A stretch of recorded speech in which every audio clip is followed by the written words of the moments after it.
जी अस्सलाम वालेकुम स्टूडेंट्स, हमने स्टार्ट किए हुए शॉर्ट क्वेश्चंस।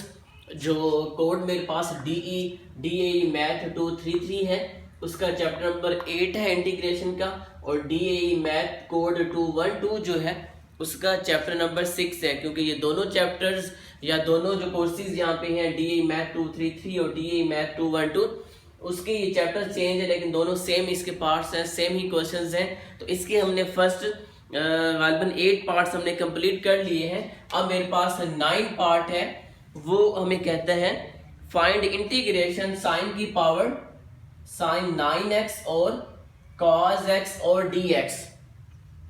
जी ये पार्ट हमारे पास गिवन है। हमने क्या करना है, इंटीग्रेशन को यहाँ पे अप्लाई करना है। तो टू नंबर्स जब भी आपस में मल्टीप्लाई हो रही हो वहां पर ज्यादातर पावर रूल को ही हमने यूज करना होगा। अगर तो पावर रूल यूज हो सकता है तो इंटीग्रेशन साइन की पावर 9x और cos d यानी cos x और dx है। तो यहाँ पे हम पहले ये चेक करेंगे कि पावर रूल यूज होगा या नहीं होगा। तो पावर रूल इंटीग्रेशन का तब यूज होता है जब बेस का आगे डेरिवेटिव हो। ठीक है, यहाँ पे ये साइन x है, ये cos x है, तो हम चेक ये करेंगे इन दोनों में से एक फंक्शन होगा और एक डेरिवेटिव होगा। तो अगर मैं ये चेक करूं, क्योंकि बेस ये देखिए, ये बेस जो है साइन x है, इसकी पावर यहाँ पे 9 है। तो साइन x का जब मैं डेरिवेटिव लूंगा तो आंसर क्या देगा, cos x ही देगा। यानी साइन x का डेरिवेटिव cos x यहाँ पे मौजूद है, तो साइन x पे हम लगा देंगे पावर रूल। ठीक है, तो ये पार्ट यहाँ पे गिवन है। तो यहाँ पे हम क्या करेंगे, साइन x होल की पावर 9 और cos x है, तो यहाँ पे मैं यूज करूंगा पावर रूल। तो पावर रूल क्या होता है, साइन x, और ये देखें सेम वही कंडीशन है, साइन x का आगे डेरिवेटिव मौजूद है तो फौरन यहाँ पे हम लगाएंगे पावर रूल। 9 + 1 ओवर 9 + 1 और प्लस का c and is equal to sine 10x over 10 and plus c। तो ये मेरे पास देखिए बिल्कुल इजी पार्ट था, छोटा सा 9 कंप्लीट हो चुके हैं। अब यहाँ पे है 10 part, integration cosecant square x, integration cosecant square x cot x और कंप्लीट क्या है स्क्वायर रूट। जी अब यहाँ पे भी देखिए टू नंबर्स आपस में मल्टीप्लाई हो रही हैं, इसकी पावर 2 है और इसकी पावर यहाँ पे हाफ है, यानी स्क्वायर रूट की सूरत में 1/2। इन दोनों में से हम ये चेक करेंगे कि यहाँ पे डेरिवेटिव कौन सा है और फंक्शन कौन सा है। अगर मैं इसी को ही मान लेता हूं कि ये मेरे पास फंक्शन है, ठीक है, तो यहाँ पे बेस को हम चेक करेंगे, तो ये बेस है और आगे मेरे पास cot x की पावर 1/2 है। तो क्या कोसिकेंट x का डेरिवेटिव cot x का स्क्वायर रूट होता है? नहीं होता, क्योंकि कोसिकेंट x का डेरिवेटिव cot x का स्क्वायर रूट नहीं है। फिर अगर मैं इसको फर्स्ट पे लिख लूं, यानी cot x की पावर 1/2 है और यहाँ पे कोसिकेंट स्क्वायर x लिख लूं, तो ये cot x ये फंक्शन हुआ। तो cot x का डेरिवेटिव क्या होता है, माइनस का कोसिकेंट स्क्वायर x, यानी कोसिकेंट स्क्वायर x है, माइनस नहीं है तो माइनस से यहाँ पे भी मल्टीप्लाई कर लीजिए और बाहर पे मल्टीप्लाई कर लीजिए। तो ये पार्ट सेम ऐसे ही सोल्व होने हैं। तो हम अब इसको क्या करते हैं, स्टार्ट कर रहे हैं। तो कोसिकेंट स्क्वायर x का आप देखिए सबसे पहले इसको सेट कर ले, cot x को मैं पहले लेके आऊंगा तो cot x की पावर क्या हो जाएगी 1/2 हो जाएगी और कोसिकेंट स्क्वायर x वैसे का वैसे।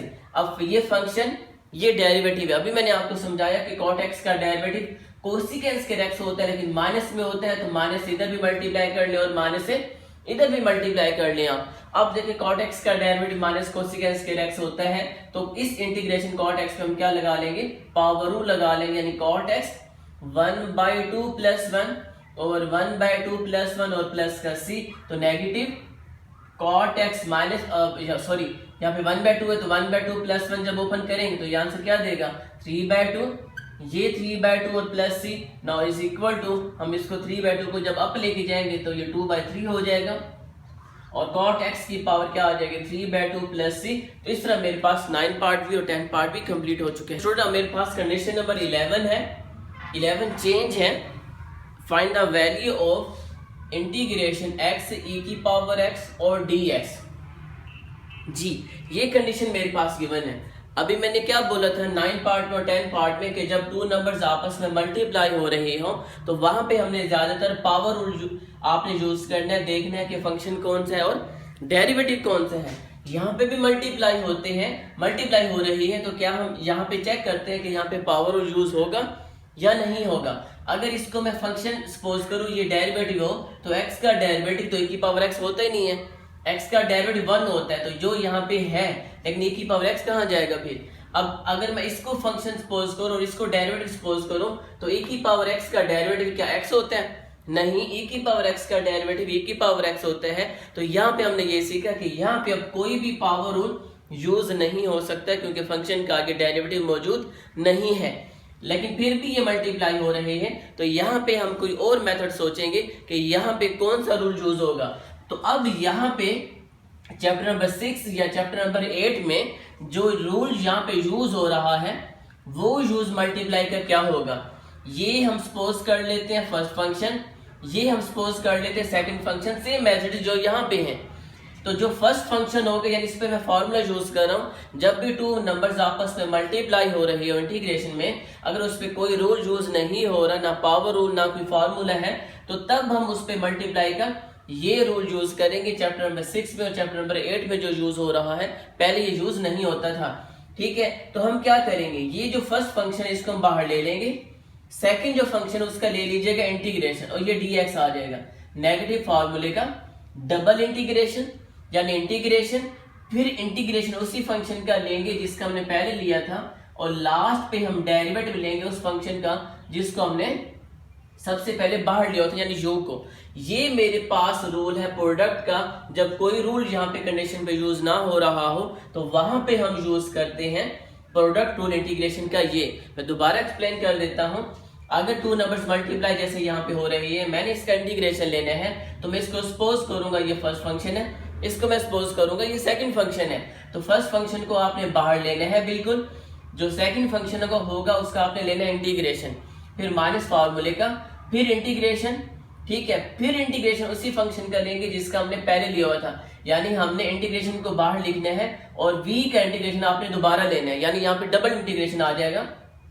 और लास्ट पे क्या करेंगे, जिस फंक्शन को हमने बाहर लिया हुआ था उसका मैं ले लूंगा डेरिवेटिव, यानी u का मैं ले लूंगा डेरिवेटिव, और जो बाहर इंटीग्रेशन था, जैसे इंटीग्रेशन के क्या formula, integration f of x और dx भी लिखा जाता है, तो इस इंटीग्रेशन का ये सारा फंक्शन होगा और इसका dx कहाँ पे आ जाएगा, यहाँ पे आ जाएगा। तो ये रूल हमने यूज करना है इस कंडीशन में, जो आगे भी यूज होंगी नेक्स्ट पार्ट्स में भी। तो हम दोबारा यहाँ पे लिख देते हैं इंटीग्रेशन x और e की पावर x और dx। अब ये फर्स्ट फंक्शन हो गया, ये सेकंड फंक्शन हो गया। तो हम क्या करेंगे, फर्स्ट फंक्शन को लेंगे बाहर, सेकंड का ले लेंगे इंटीग्रेशन, माइनस फार्मूले का इंटीग्रेशन, फिर इंटीग्रेशन लेंगे उसी फंक्शन का, ये इस इंटीग्रेशन का dx आ गया, फिर लास्ट पे हम डेरिवेटिव लेंगे जिस फंक्शन को हमने बाहर लिया हुआ है जो x है, और ये dx आ जाएगा इस इंटीग्रेशन का।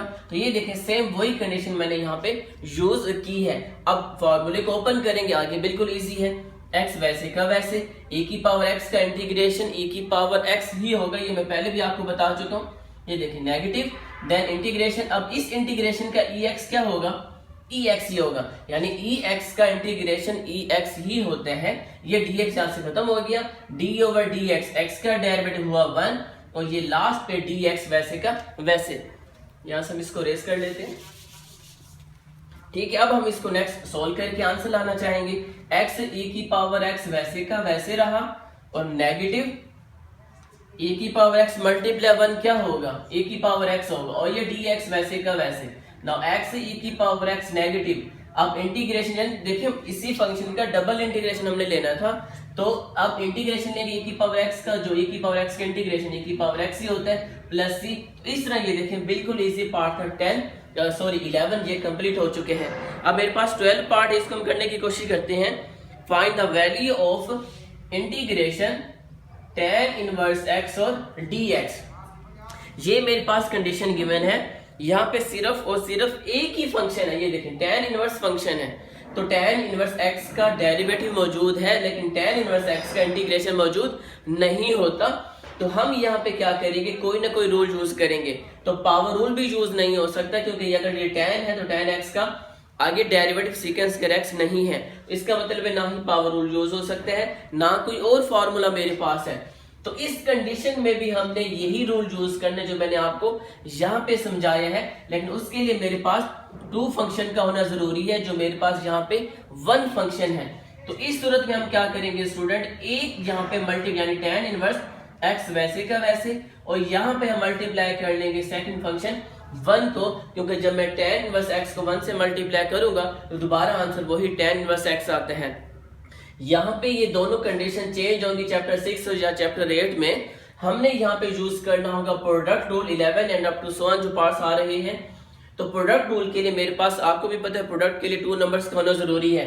यहाँ पे 2 नंबर से मैंने अप्लाई कर लिया, क्योंकि मैंने सोचा कि इंटीग्रेशन का कोई भी यहाँ पे फॉर्मूला यूज नहीं हो रहा सिवाय प्रोडक्ट के। ठीक है, अब यहाँ पे हम इसे प्रोडक्ट रूल भी कह सकते हैं, लेकिन ये इसका असल जो मेथड है वो है इंटीग्रेशन बाय पार्ट्स, यानी पार्ट्स की सूरत में हमने क्या करना है, इसको सोल्व करना है। तो यहाँ पे भी सिर्फ एक फंक्शन था, फिर मैंने सोचा कि पावर रूल यूज हो सकता है या इसका कोई फार्मूला हो, नहीं है तो सिवाय इंटीग्रेशन बाय पार्ट्स के कोई रूल यूज यहाँ पे नहीं होगा। याद रखिएगा, इंटीग्रेशन बाय पार्ट्स के अलावा कोई रूल यहाँ पे यूज नहीं हो सकता। तो इंटीग्रेशन बाय पार्ट्स के लिए मुझे यहाँ पे 2 नंबर्स का होना जरूरी था, तो मैंने क्या कर लिया, इसके साथ एक 1 लगाया, तो तब मेरे पास ये 2 पार्ट्स बन चुके हैं। अब एक मेरे पास tan इनवर्स x है और एक मेरे पास 1 है, तो ये फर्स्ट फंक्शन हो गया, ये सेकंड फंक्शन हो गया। तो क्या करेंगे, जो फर्स्ट फंक्शन होता है उसको हम बाहर ले लेते हैं और इंटीग्रेशन ले लेते हैं हम सेकंड फंक्शन का, नेगेटिव इंटीग्रेशन, फिर डबल इंटीग्रेशन लेंगे इसी 1 का ही, और लास्ट पे मैं डेरिवेटिव लूंगा उस फंक्शन का जिसको मैंने बाहर रखा हुआ था, जो मेरे पास tan इनवर्स x की सूरत में है। नेक्स्ट अब इसको हम सॉल्व करने की कोशिश करेंगे। इसके बाद हमने क्या करना होगा, इसको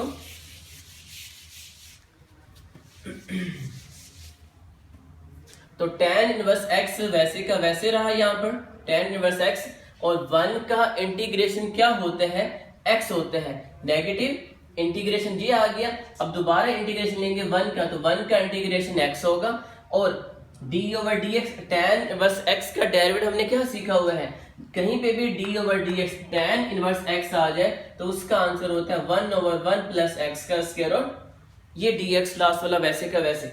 अब इसको मैंने सोल्व कर लिया, अब जो हम इंटीग्रेशन लेंगे वो x का नहीं लेंगे, ठीक है, कंप्लीट। ये देखें, ये इंटीग्रेशन ये सारा f ऑफ x हो गया, ये लास्ट पे dx है, तो यही सारा मेरे पास क्या होगा, यहाँ पे फंक्शन है। तो x को मैंने पहले लिख लिया, tan इनवर्स x को बाद में, यानी ये बाद में लिख लिया, negative integration x multiply 1x हो गया, 1 प्लस x का स्क्वायर रूट dx। अब हमने ये देखा हुआ है कि डिवाइड में मेरे पास इंटीग्रेशन का कोई भी रूल नहीं है, तो सबसे पहले मैं क्या करूंगा, जो डिवाइड में वैल्यूज को अप लेके जाऊंगा तो ये नेगेटिव हो जाएगा, यानी इसकी पावर यहाँ पे 1 है तो ऊपर जाके ये क्या हो जाएगा, -1 हो जाएगा, और ये x वैसे का वैसे। ये देखिए हमने क्या यहाँ पे सीखा हुआ है, या तो यहाँ पे पावर रूल यूज होगा या कोई और कंडीशन यूज होगी। तो यहाँ पे पावर रूल यूज हो ही नहीं सकता, क्योंकि इसकी पावर क्या है, -1 है। तो कहीं पर भी अगर पावर -1 हो, चाहे उस फंक्शन के आगे डेरिवेटिव भी मौजूद हो या ना भी हो, लेकिन वहां पे हम पावर रूल यूज नहीं कर सकते। ये आपको मैंने पावर रूल में बताया था कि पावर रूल तब यूज होगा जब इसकी पावर -1 ना हो। तो हम चेक करते हैं, 1 का आगे डेरिवेटिव है, बिल्कुल है 0, ठीक है।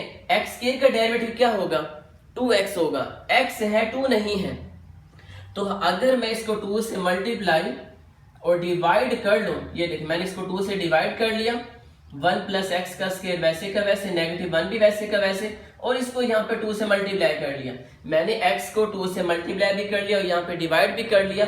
अब देखें x स्क्वायर का डेरिवेटिव आगे 2x मौजूद है, तो इजीली इस पे मैं कोई ना कोई कंडीशन लगा सकता हूँ। जो मेरे पास कंडीशन क्या है कि अगर मेरे पास integration f of x whole की पावर -1 आ जाए और इस फंक्शन का आगे डेरिवेटिव भी मौजूद हो, तो तब हम लगाते हैं इस पे log natural f of x का फॉर्मूला। यही मैंने आपको बताया हुआ है कि अगर पावर नेगेटिव हो और फंक्शन का अगर आगे डेरिवेटिव है तो हम इस पे log का फॉर्मूला लगाते हैं, ना कि पावर रूल।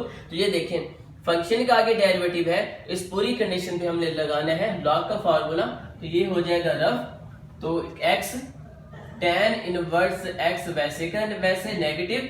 अब इंटीग्रेशन तो हम अप्लाई कर रहे हैं, यहां से इंटीग्रेशन हो जाएगा खत्म, -1/2 वैसे का वैसे, और x का डेरिवेटिव 2x है, तो इस फंक्शन पे हम लगा देंगे log का फार्मूला, और फंक्शन जो है 1 प्लस x का स्क्वायर वैसे का वैसे, और ये प्लस c। तो ये देखें इस फंक्शन का आगे डेरिवेटिव मौजूद था, तो इस पे मैंने लगाया log का फार्मूला। तो ये कंडीशन मेरे पास बिल्कुल इजी थी जो हमने कंप्लीट की है।